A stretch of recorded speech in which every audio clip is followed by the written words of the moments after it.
ہماری پرائرٹیز کیا ہونی چاہیے؟ چیک کریں نا کہ میری ترجیحات کیا ہیں یار.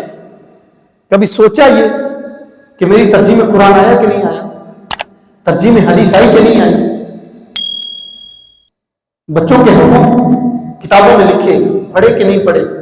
ماں باپ کے حقوق لکھے، پڑھے کہ نہیں پڑھے؟ کروڑوں کا کاروبار چل رہا ہے، کاروبار کے اصول لکھے کہ نہیں لکھے؟ یہ میں صرف یہ نہیں کہہ رہا کہ آپ دینی لٹریچر دیں، نہیں، دنیا کا بڑا لٹریچر ہے، کتنے کام میں اور آپ کرتے ہیں، یہ بھی علم ہے. آئیے علم کو سیکھیں یار. اللہ کے قرآن یہ سب سے بڑا علم کا ذریعہ ہے. کتاب رحمت یہ علم کی وادی ہے، اس میں ہوتا ضروری ہے یار.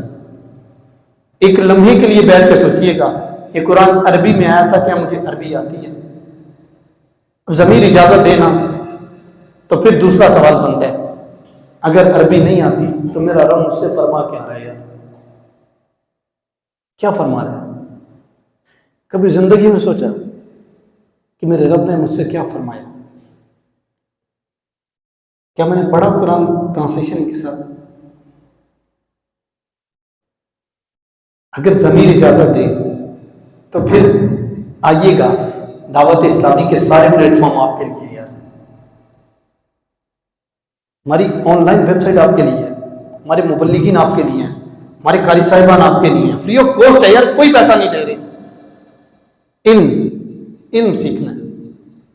اور ایک گزارش کروں گا آپ سے، علم، علماء اور مدارس دینیہ کی حمایت میں کھڑے ہوتے ہیں یار. جب تک ہم نہیں اس چیز پہ آئیں گے نا، میں اور پرائرٹی نہیں دیں گے نا، تو زمانے کا وہ حال ہوگا جو آج ہمارے ساتھ ہو رہا ہے.